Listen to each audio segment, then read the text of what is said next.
Welcome to another edition of Over It with Michael English. On today's show, a very special guest, Mr. Natti Vogel, musician. Let's see if I'm in tune. Wow. There's definitely a chill in the air, and fall has made its landing here in New York City.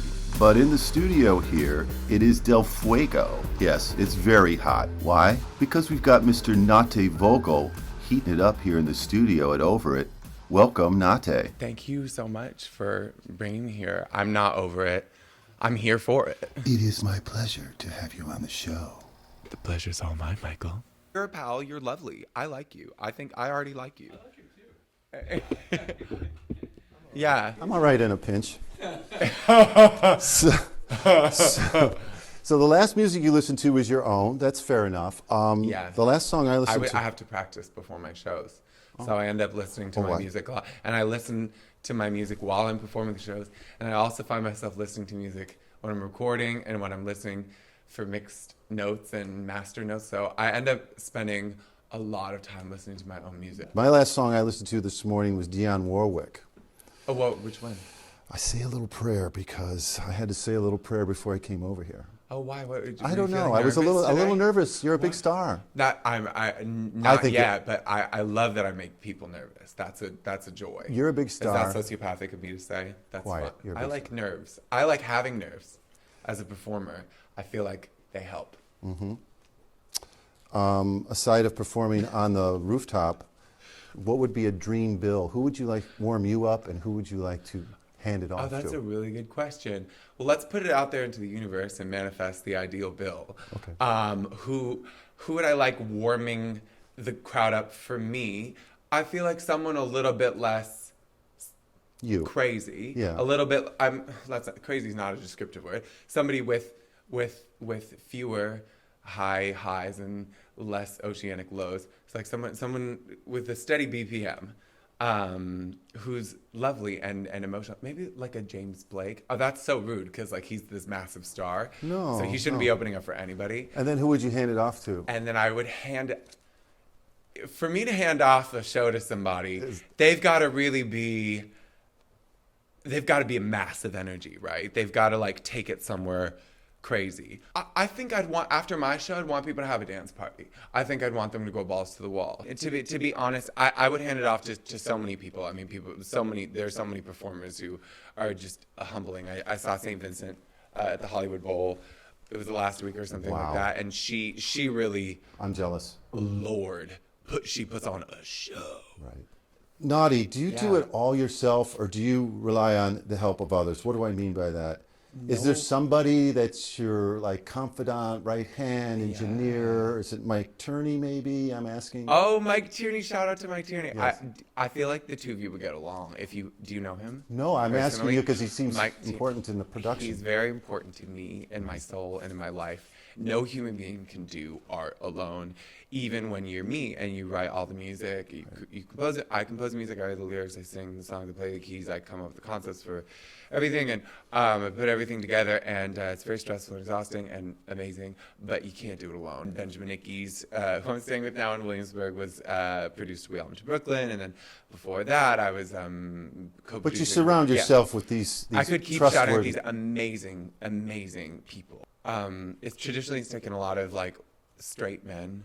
But you are fortunate enough to find men of the alternative lifestyle to help you in this journey. Is that what you're saying? The producer of my upcoming record is, I've never heard that term. That's so antiquated and adorable. But yes, I'm antiquated and adorable. He's a gentleman of an alternative life. His name is Daniel Bayat, and he's a total genius. And he's Shout out to Daniel. Shout out to Daniel. He's my co-executive producer on this coming record, which is a very different flavor from the last. I think I sent you an advanced track that I burned because you said don't let anybody see this at all, and I it's there. Thank you for taking that seriously. But I did. Listen, you were born on January 8th. Yes. Same day as Presley and Bowie. And Cynthia Erivo, who sings better than Cynthia Erivo, right? A little respect on her name. Do you know her? No, but She won the Tony for The Color Purple, and she plays Aretha Franklin on the Nat Geo Genius series. And let's do that again so I don't look so stupid. No. No, I don't know half the people you know. Culture. Nobody should know everything. Jimmy Cagney, does that ring a bell? It sounds kind of familiar, but I couldn't tell you who he is. See? Cary Grant. Yeah. John Wayne. Yeah. I was born in April 28th, so I'm also You're a Taurus. No wonder you gave me David Byrne vibes, and your eyes are very sparkly. Aw, thank you. Very beautiful eyes. But of those famous people you share a birthday with, yes. Do you think there's any destiny that any one of them might have influenced you? Like, are singers always born in that cold week of January? January 8th is a particularly intense day for some reason, and I'm grateful to be a member of that club. Moving on, but speaking of clubs, you as a young lad had a language and a whole society formed amongst your friends. Chaku? Chaku. Describe Chaku in a Chaku. Well, I mean, I have to give credit to the friends that I was hanging out with at the time. Kindergarten, first grade, they were all kind of like megalomaniacally creative, and they invented their own little planets. And I always seemed to be excluded from those planets. So by the time I branched off on my own in second grade, I was like very determined to be the creator of my own planet for some reason. Chaku, I don't know the provenance. It came to me. And I invented a language. Everything ended in like ichu, achu, uku, or ako. So imagine my surprise when I felt like ancient Peru was biting my style, right? I think when you're that young, you're channeling something that we destroy as you get older. I think when you're that young, you have more power and more creativity than you ever will know, but the outside world, pressures of life, maybe family, things start to deteriorate all that connection, if you will. I completely agree. The one thing I will tell you about Chaku, since you asked about details, and they're coming to me now, is I paid everybody. Everybody in the class had a different job, and the athletes got paid the least, I'm so sorry, and the artists got paid the most, and I would smooth balls of aluminum foil from the cafeteria lunches as currency and give them out. Friday was payday. Wow. Yeah. So you were into non-fungible NFTs before anybody else. You were creating currency. Let the record state. Yeah. I am an entrepreneur. I believe it. Yeah. Not only that, but move over as straight billionaires. At age 15, you shuck it over to China. I did. And kill it over there with a Shakespearean rendering of what? What was the play? 12th? I started Shakespeare, Twelfth Night. Twelfth Night. My favorite of all the Shakespeare plays. Can you give me a little sonnet, a little remembrance of that? But the first line is, if music be the food of love, play on. Hello. Give me surfeit of it. If music played the voice If music be the food of love. Food of love. Play on. Play on. College was somewhat messy. You formed a band called Messy. Tell me about Messy. It wasn't called Messy, but it was... did we call ourselves anything? You were Battle of the Band leader, according to the Wikipedia. Sure, I just don't know if we had a band. I think we were just billed as... What the fuck were we called? Anyway, it was like mostly my songs and then this girl Gwen's song. And you killed. You won We won the Battle of the Bands. That's just such a wrong name for the contest. Battle of the Bands. They don't actually hit each other or strike each other. It's just, the music is... Psychically, we did. Psychically. Yeah. Speaking of psychically, you channeled an amazing story through lyrics and music that was transformed into a film, a short film called Brown Rice. Yeah. How did that come about, casting? How did it come about, the writing, the narrative that you concocted for that story? Brown Rice is a song came, a couple years before the video concept came. I just wrote about body image and breakups.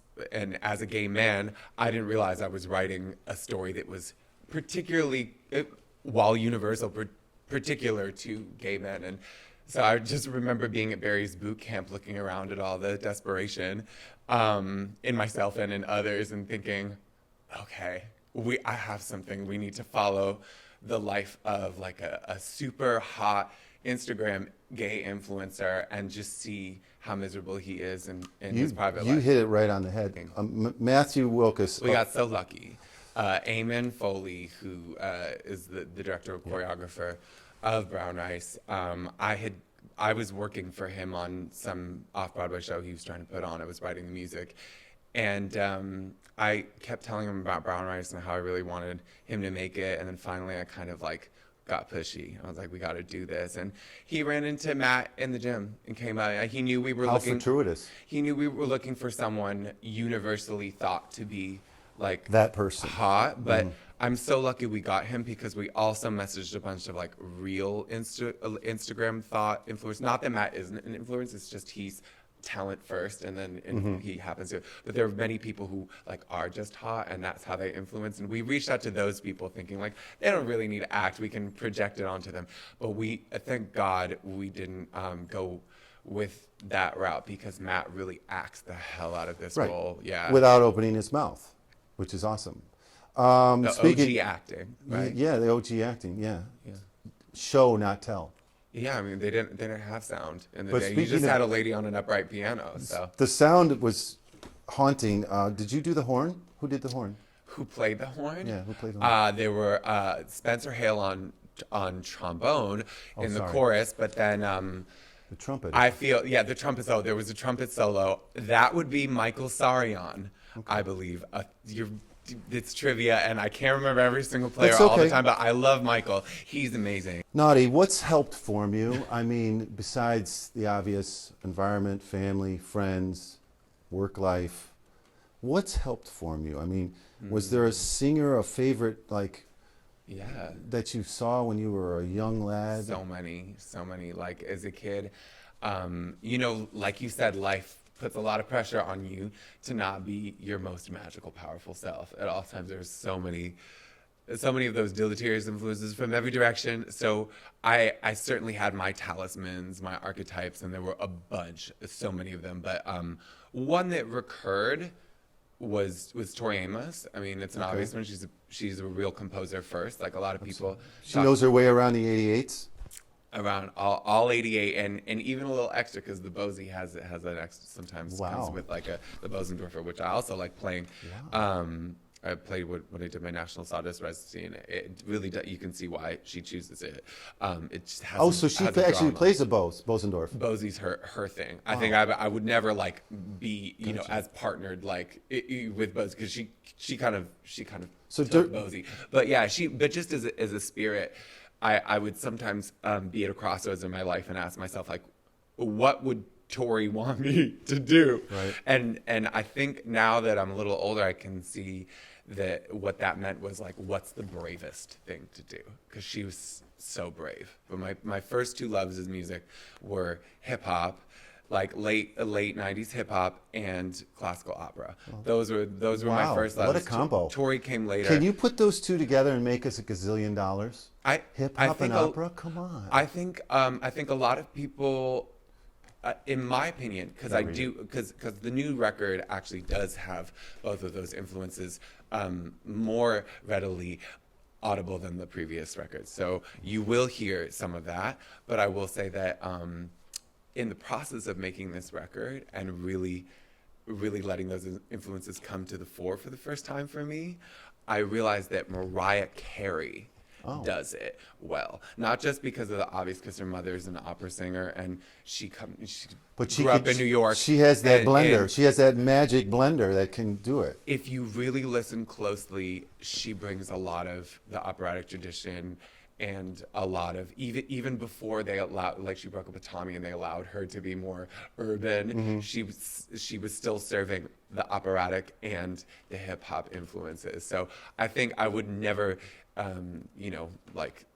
purport to say that it hasn't been done well before, because I think Mariah is like one of the clear examples of it just being. Listen, our viewers have been tweeting in and they're wondering if you're a little warm, would you like to take a piece of your clothing off? I wanted to before, but now I feel so comfy. You good? Okay. Yeah. When did you realize you wanted to be a musician? When was that ping moment that you were going to be wild? You were born to be wild.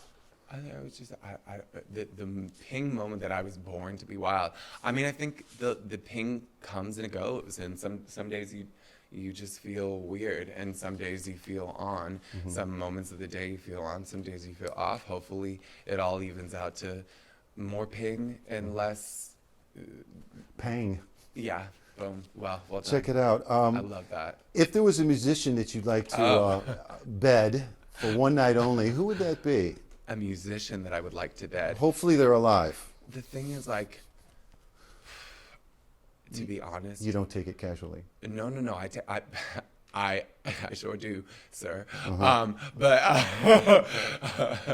But yeah, I have not traditionally been attracted to other musicians romantically. So that's a challenge I to believe all the that. hot musicians out there in the world. Change my mind. Thus be challenged now. Do you like people who are straight, like myself, asking you about your love life when I have no clue? I do, because I spent my whole life having straight people be very afraid of homosexuality, and I've also had so many straight friends who just suck the air out of the room talking about their straight relationships because they expect their gay friends to be their therapist and their stylist. Oh boy, and that's rude. Yeah, so I love it. I feel like we're balancing the scales. So thank you for asking. Yeah, more straight people at home should ask their queer friends how their love life is going, or sex life, or whatever kind of life. You live in Los Angeles, right, Naughty? I'm based in Los Angeles now. Describe your I love perfect Los day Angeles. there in I come LA. here a lot. I love New York. If you can, I know Yes. you're a man, a wordsmith. Yeah. Could you make one sentence that would describe a perfect day, but using Yes. the word falafel? A perfect day using the word falafel. I cry listening to Joanna Newsom's Sappaconnigan in Washington Square Park, run into Kehlani, hug, sing Joanna Newsom together, and share a falafel. Nice. Hey, listen, a friend accidentally Venmos you some money. He doesn't realize that he's done it. He's probably too wealthy to even care. Yeah. Do you bother to tell him, or do you keep the cash? I do buy integrity now, because I do believe that your wealth, call it spiritual or superstitious, whatever you want, but I just think if you're the type of person that like lacks that integrity, I don't know how much you can build on your own. You know, So that answers the second question. Parking ticket, pay it or rip it up? I think that's contextual. I'd want to know what city we're in, where the Exactly. money's going to. Yeah, I'd want to see some budget. I'm fighting one right now because I literally had the sticker on the dash, and they said that the sticker wasn't visible. But I want to say I wouldn't begrudge the person who does decide to take the Venmo from the accidental wealthy. I'd say, like, you know, if that's your version of Robin Hooding, like, I don't know your life. I wouldn't judge that person. That's just me. Who plays Friar Tuck in that fantasy? Ask them. Yeah, it's their setup. You sound like a man of moral. You have a moral compass. You sound a good man. But do you have a vice you're least proud of? Something you're like, oh, I wish I could change cursing, or I wish. Daily. I don't know. There's so many. Is I mean, that like, where do we want? You're gonna have to. I'm thinking about every single vice. I'm like, we need to narrow it down. Somebody call my sponsor. Yeah. I got to get a meeting. So many issues all the time. Hey, speaking of issues, what would be the best place to have a first date? L.A., New York, Paris. Where would the best place be? Oh, in the world? Yeah, anywhere. A first date? Money's no option. A first date? Ooh, I mean, Paris is obviously extremely romantic, but you could go wrong in any city. A perfect first date. I don't really care where we are as much, honestly. I care who I'm with. I know that sounds crazy. Just not prison. Best place Just to break. anywhere but prison. Anywhere but prison. Yeah. Or a fluorescent, anywhere without fluorescent lighting would be great. And You mean not anywhere with fluorescent lighting? anywhere without fluorescent lighting? Oh, you love fluorescent lighting. No, would be great. I mean, I hate fluorescent lighting. You hate it. Any date is great as long as the person's great and there's no prison and there's no fluorescent lighting. That's my final answer. Best place to break up? Have you ever had to do that? In person. Heartbreaker year. Yeah, in person. That's as long as it's in person.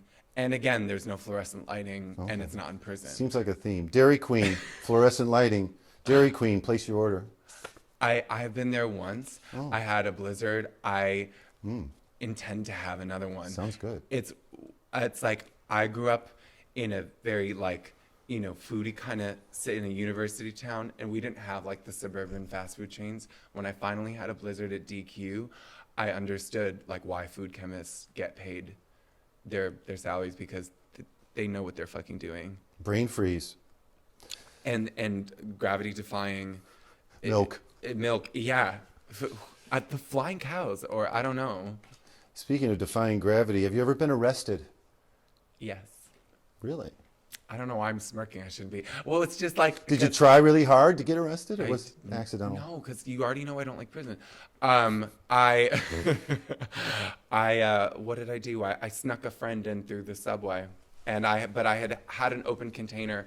I had like a summons because I had an open container. I was drinking in public at the age of 18. Luckily, it wasn't the underage part that got me. So, but I think the fine got sent to the wrong address. It was just this bureaucratic So you thing. never did time. You never. I was overnight at the jail for 17 hours, and Who'd you call? They drew me to Queens without a seatbelt with the cuffs on. Oh, yeah. It was actually a really good story. I was dating a neuroscientist at the time. I convinced them to let me take a book about artificial intelligence. So I would just sit there. They called me Mr. Barnes and Noble. That was my prison nickname. And everyone was like, call your family. And I Could have been worse. It could have called you the Strand. At least they went with a big chain. That would have been preferable. Had they called me the Strand, we might have had a conversation. What was the first concert you went to that you remember, like with a friend or a date, or where you had like balls out fun? My dad knew how much I loved music as a kid, and he provided opportunities for me to see the artists that I loved. So my first concert memories are my dad, making space for me to see Janet Jackson, and Would he wait outside, or did he come in with you? No. You were that young, though. You needed a chaperone. Yeah. What was the first concert you went to without a chaperone? Bjork. Really? But he bought the ticket for me. I was 12. That's okay. Yeah. But you went with somebody, and that was... I went with a pal from high school that pretended to like Bjork for my pleasure. I love Bjork. I mean, now 10 years later, everybody loved Bjork. But as a 12-year-old, you're the only one She married loving Matthew Bjork. Barney, I think, didn't she? He's a famous performance artist. The guy's... They're not together anymore. Okay. But it's Sad. none of my business. Talk to me about harmonics a little bit. Okay, yeah. There are 12 notes, right? In the dodecaphonic Western Dodecaphonic. musical system, there are 12. Notes. 12. And keys, 24? 24 keys? And they're actually technically 11 notes, right? Because the 12th is just the same as the first. Are you someone like, and I picture you in your studio with all these different instruments and different rhythms going through your head, and you're trying to construct something, and do you ever put things together that might not to the ear look or feel like they should, and then you make it happen? Is that what harmonics is? Or No, Tell me I'm a very pleasure-centric writer, so I come from a place of already being seduced by whatever is coming out. Someone brought to my attention Jacob Collier. Does that Yes. ring? Yes. Somehow, then I went down this harmonics rabbit hole, and then I went down, all the several different Look at you. things he did. Yeah. Well, I'm trying to find out about my guests. I love that. He claims to have found a 25th key. I don't understand that. How could you find a key that doesn't exist? I mean, you'd have to talk to him, but I know his big thing sort of seems to be, I don't want to bastardize Jacob Collier's theory, but he seems to be really interested in like the lie of equal temperament. And so like, just the lie of equal temperament. Just like that, notes aren't evenly spaced, and that's so like minor thirds aren't always literal minor thirds. They have to tweak them to make them sound good. So there's this lie that it's all mathematically sound. We've had to because adjust of the math, and because of music is music and what it is. Do you think it's a interplanetary language? Would that be indeed the way we could tell somebody, hey, we're cool, come on down? Or I think you'd be better off with music with no words than a monologue for sure. But I don't know. I would speculate that music is a good way to start getting there if you want to. Yeah, if you want to get there. I mean, I feel like sci-fi movies. Right. Again, these Close are questions that are Encounters. so much more. I feel the least qualified to answer these questions. But personally, I mean, Plato's theory that music was the messenger between the heavens and the earth. Yes, I mean, there's so much that we could talk about. I personally am less interested in communicating with life on other planets and much more interested in finding out what the fuck is wrong at with the this one? center of the earth. Oh, the center of the We earth? still don't know what's at the center of the earth. You magma. thought I was going to say something more like sociopolitical and Yeah, yeah. woke. No, I'm legitimately fascinated by the fact that we don't know what's in the center of our own fucking body, what's holding it together. What we talk about, like in science, you learn about the core of the earth. We don't know that. We haven't even developed deep sea submersible vehicles that go to the bottom of the ocean. That have found the bottom. You're right. And I mean, Find the Bottom is a B-side from my next record. But yeah, they. In 1977, the thing that I'm the most obsessed about is the ocean and what's at the center of the earth. Because in 1977, a DC submersible vehicle named Alvin found entire ecosystems that were subsisting off of chemicals, meaning if the sun were blotted out tomorrow, they would still exist. So at the height of disco, our definition of life, high key, completely changed. So the fact that that's not like headline news, the fact that that's not exciting to Jeff Bezos and Bill Gates, to me, speaks to how unself-aware we are as a species. We don't want to plummet our own depths and get to know ourselves. We just want to make messes ever outward. Is that the message of the song that you're writing? Hit the bottom? Find the bottom? That was a sexual joke. Oh. But Got it. yeah. Strap a 2x4 on, you might fall in. But it's the message, hopefully the message of my life. I would like to continue exploring artistically what the center of the world means. Show me your hidden talent. Do you have a hidden talent? Can we zoom in on that hidden talent? Come on in, hand. Do a mug for there. That's medieval what he's doing with his tongue right there. That's pretty good. I can get two as well. Do you have any pet peeves? Pettiest peeve of all? So many. I mean, So many. so many pet peeves. I don't know. Yeah, a lot of. You're a Capricorn, right? Yeah. Oh. Okay. Are we? Do you? I think associate- they do have some pet peeves. And I have Virgo moon, which is kind of the most finicky boy. And fussy. of all Surrounded by things. Virgos. Yeah, I think my pet peeve is people making stereotypes about astrology. Good one. Well played. Musically speaking, what's harder, covers or originals, or maybe The Boy You Haven't Met Yet? Do any one of them not being the thing that you're most passionate about at the time? Passion. A lack of passion in any of the subjects. That's what's hard. Rapid fire. Passion makes all of those things easier. Is there a food you can't stomach? I don't eat corpses. So cows, chickens, the corpses of animals. Oh, you're a vegetarian. That's a new way of saying it. You have an alternative food lifestyle. Yes. Wow. Yes. So while you're in the kitchen, do you play I'm of percussion the with? corpseless persuasion. You're of the corpseless Yes. persuasion. While you're cooking this corpseless meal, do you play percussion with the kitchen utensils? Definitely. Definitely. Yeah, we found a lot of Cannibal percussion sounds on Cannibal in the kitchen. Nice. Wow. And there's the track. I don't know if I sent you the whole EP, but Heartless on the next record that has a dishwasher sound. Nice. I will check that out. Yeah. If you could choose your own death, what would it be? Ugh. I want to say, the last scene in Crouching Tiger, Hidden Dragon, where Zhangzi, the dragon princess, jumps off the mountain. That's so chic. So a plummet with a chic outfit. Yeah, but I want somebody to catch me at the bottom and then just like euthanize me painlessly. I don't want to be actually mangled and mutilated. I just want to die in my sleep. I'm boring. Well, yeah, no, but I want to die in my sleep after having taken a very safe plummet onto like stage crafted foam. Gotcha. Yummy, yummy. What's your last meal? I was gonna say my lover's body, but like alive. Like my lover's alive. Yeah, I'd rather a kiss than a meal for my last meal. You'd rather a kiss than a meal. I'd rather a kiss than a meal. Chop wood or go buy a bundle at 7-Eleven? Chop wood. It's really butch. It is butch. Yeah. Favorite actor, living or dead? I used to love actors. Now I don't. Warren Beatty? Who do I just love watching? There's somebody that I love watching. This is so rapid fire. Someone that I just love watching.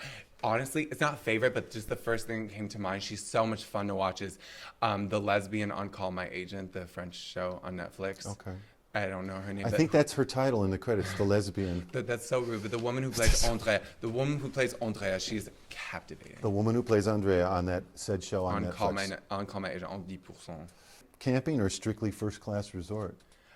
Neither. Neither. Yeah. Somewhere in between? First class resort feels like a very expensive prison. Bougie. Yeah, an expensive prison. And camping feels like a very dirty prison. You may we've die. already established I don't love prison. Yes, you like a little comfort, but you don't need to be pampered. I do need to be pampered, but not in a way that confines me. And I feel both of those are very confined. That White Lotus was like that. I got sucked into that. It's a beautiful show. Yeah, I watched it and I got sucked into it, and yeah, it's very well done. I still think about it. What do you say to a fellow artist, whether it be a writer, creative? What do you say to a fellow artist who's in a creative rut? Get them out of it. What do you tell them? You care about this person. You want to see them get out of their rut. Yeah, I mean, like, just do something hard, like just like work out, or like, or you know, do something awkward, or just like take a fucking walk, or like just go sweat. Honestly sweat doing something, whether it's literal or mental. Like just apply effort, which I know but I wouldn't say that. I don't because I go think out and take a walk is what you would say. I would just clap really loudly and hope that they get startled and do something. Nice. One word that describes your upbringing, and I know that's hard because we've all had difficult upbringings. No one's had it easy. Boo-hoo. Boo-hoo, okay? No, you can see the quotes, like, you can see the quote marks on my boo-hoo with my eyebrows. It was very sarcastic. It was italics in quotes. No, it wouldn't be boo-hoo. I mean, yeah, it's boo-hoo, italics in quotes. Okay. Boo-hoo, LOL. You look very fit, even though you won't take your clothes off for the internet. That's okay. I have taken my clothes off for the internet. That's my butt on the Cannibal video. Really? That's my butt. Check it out. No enough money for a stunt double. How does one get those glutamus maximus? Swimming or running?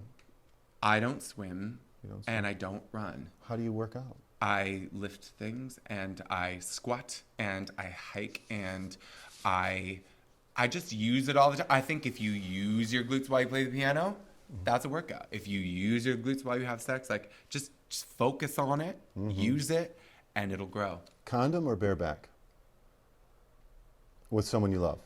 Oh, with someone it's no love and trust. Oh, I don't think you need love to have bareback sex. You just need to be on prep and communication.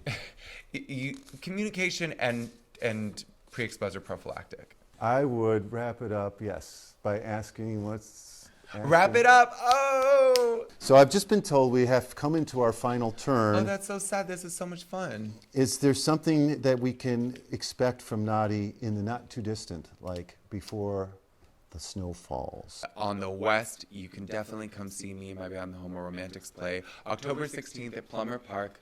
Wow. Sponsored in part by a grant from the city of West Hollywood. We'll be doing material from the forthcoming record, nice. As well as a couple old solo favorites in the middle. That's like next week. That's literally next week. Well, I'm hoping to put this on the air before then, so that could give you a little jag. That's fine, but then if you don't get it together by then, I will tell you we did talk for an hour, you know.